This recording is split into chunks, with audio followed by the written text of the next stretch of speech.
আজকে সকাল 6টায় উঠেছি, উঠে সমস্ত ঘরের কাজ করে নিয়েছি, কারণ আজকে একটু বেরোতে হবে, বাইরের প্রচুর কাজ আছে।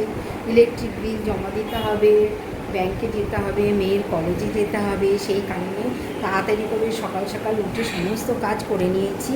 এখন সমস্ত কাগজপত্র গুছিয়ে নিয়ে বেরিয়ে যাচ্ছি, তোমরাও আমার সঙ্গে চলো।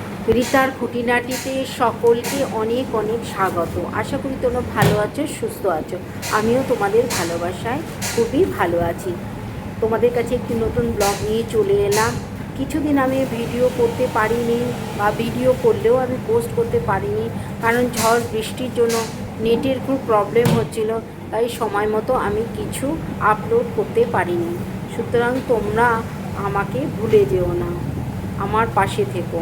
তো সমস্ত কাগজপত্র কিছু জেরক্স করতে হবে, তাই জেরক্সের দোকানে এসে সমস্ত ওগুলো প্রিন্ট আউট করে নিলাম, কারণ ব্যাংকে কিছু দিতে হবে, আবার সেই পেপারসগুলো নিয়ে আবার মেয়ের কলেজে সেগুলো সাবমিট করতে হবে, তাই ব্যাংকের দিকে চলে এলাম।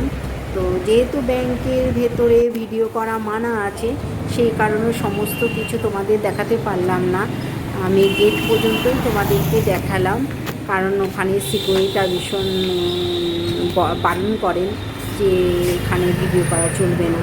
তাই যে ম্যানেজারের কাছে সমস্ত কিছু পেপার জমা দিয়ে আমাকে আবার অটো ধরে বাড়িতে আসতে হলো, কারণ কিছু পেপারস লাগবে যেগুলো কলেজে প্রিন্সিপালের কাছে সাবমিট করতে হবে, সেগুলো আবার নিতে এলাম বাড়িতে।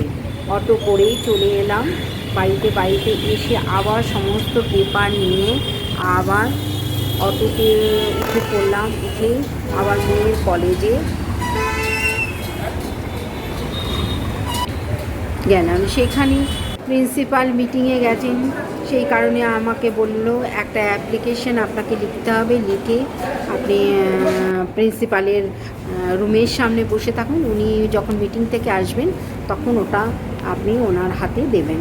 তা আমি অ্যাপ্লিকেশন লিখে প্রিন্সিপালের রুমের সামনেই বসে আছি। আর আজকে কলেজে এক্সাম চলছে বলে একটু স্টুডেন্টদের একটু ঝামেলা চলছে, তাই প্রিন্সিপাল সমস্ত সমস্যার মধ্যে রয়েছেন। ব্লগটা কেমন লাগলো কমেন্ট করে জানাবেন।